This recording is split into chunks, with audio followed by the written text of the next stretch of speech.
तो हम लोग जो है पहले क्लास में समरूपता के बारे में विस्तार से चर्चा कर चुके हैं, ठीक है।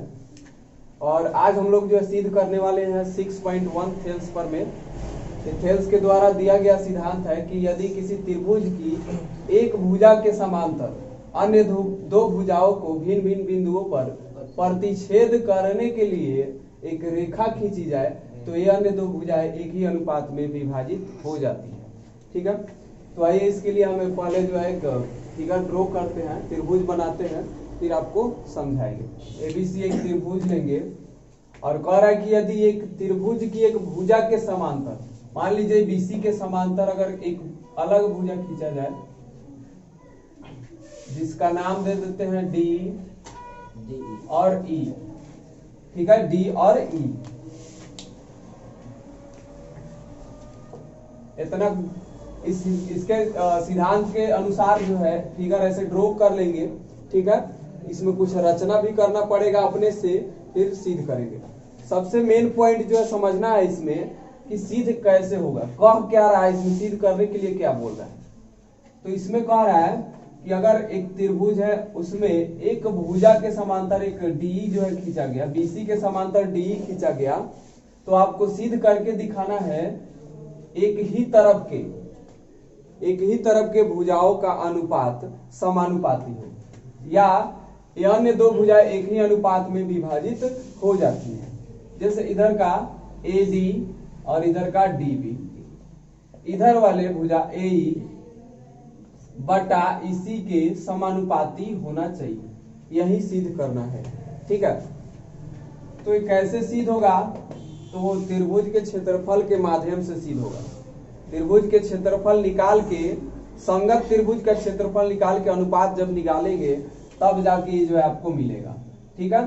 तो त्रिभुज का क्षेत्रफल कैसे निकालेंगे, तो एरिया ऑफ ट्रायंगल, यानी त्रिभुज का क्षेत्रफल निकालने के लिए आपको फॉर्मूला यूज करना है 1/2 इंटू बेस इंटू हाइट,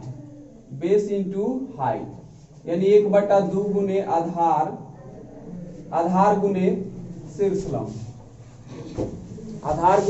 शीर्षलंब, इसी फॉर्मूला का प्रयोग करके बनाना है, ठीक है। तो चलिए यहां से शुरू करते हैं। देखिए दिया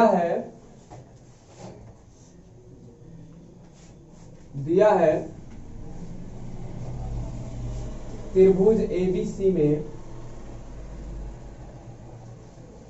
डी समांतर BC, सिद्ध करना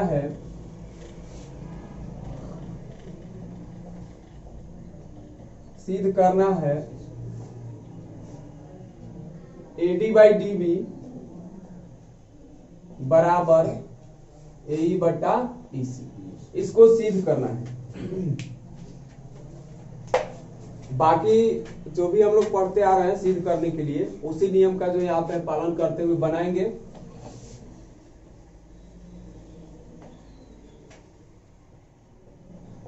रचना करना है इसमें B से E को और C को D से मिला देना है।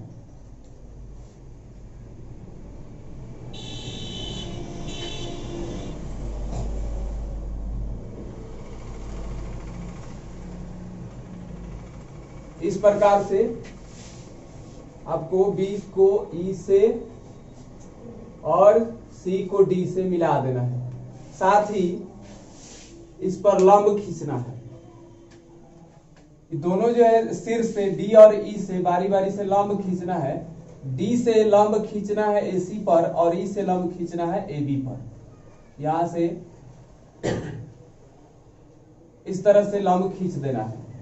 फिर यहां से E से भी लंब खींचना है इस पे, इस प्रकार से, और इसका नाम दे देंगे M और इसका नाम दे देंगे N।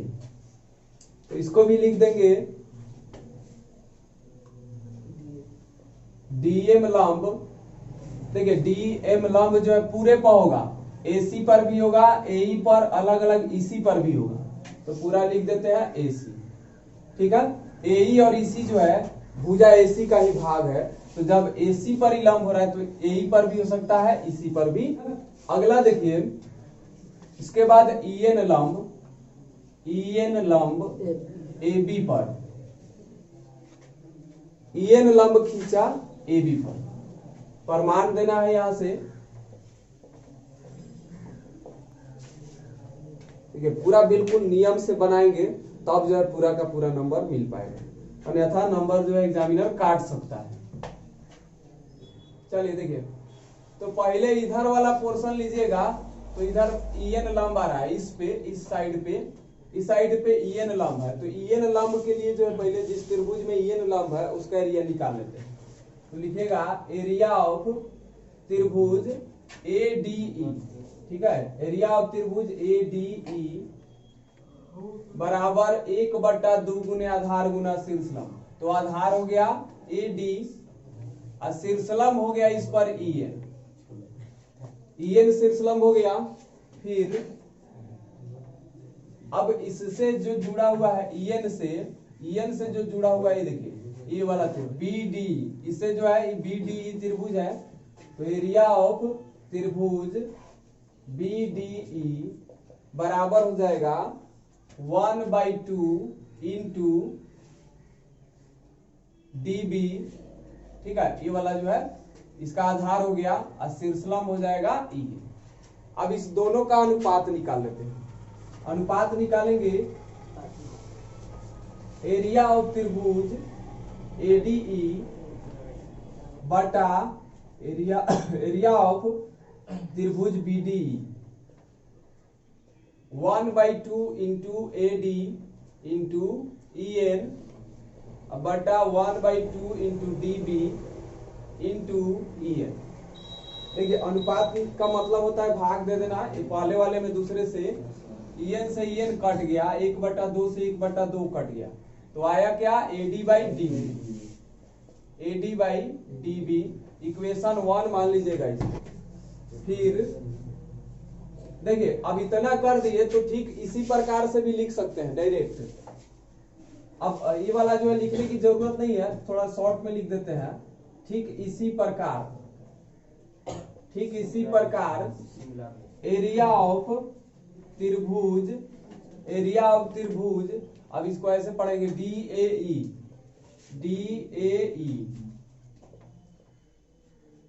DAE अनुपात ही निकाल रहे हैं डायरेक्ट, ठीक है। एरिया ऑफ त्रिभुज, अब देखिए ये जो DM है, DM लंब के लिए हम बात कर रहे हैं, तो इससे जुड़ा हुआ कौन है, इससे देखिए यहां से इससे जुड़ा हुआ ये त्रिभुज का जो है एरिया लेंगे CDE। तो एरिया ऑफ त्रिभुज CDE, ठीक है। तो 1/2 इंटू देखिए DAE में तो ये जो लंब है DM इस पर है AE, आधार हो गया AE, शीर्षलंब हो गया DM बटा 1/2 गुना CDE में CDE, देखिए इस पे लंब है तो आधार यही होगा, तो इसी आधार हो गया इसके लिए, इंटू शीर्षलंब हो गया DM, ठीक है। ये अलग अलग नाम लिख करके एक ही बार में अनुपात निकाल दिए, समझ रहे हैं ना। चलिए, अभी यहां से 1/2 कट गया, DM से DM कट गया, बच गया आपका यहाँ पे AE बटा EC इक्वेशन 2 हो गया, ठीक है, इक्वेशन 2 हो गया। एक चीज और देखिएगा कि इसमें AD या DAE दोनों त्रिभुज सेम है कि नहीं है? दोनों त्रिभुज एक ही त्रिभुज है, तो उसका एरिया क्या होगा, समान होगा ऊपर वाले का। दोनों इक्वेशन में आप देखेंगे कि ADE और यहाँ पे भी DAE, तो ये जो है समान हो जाएगा। तो नीचे का भी जो है BDE और BDE और CDE, ये दोनों में यही एक ही आधार आ रहा है, ठीक है। तो लिखेंगे एरिया ऑफ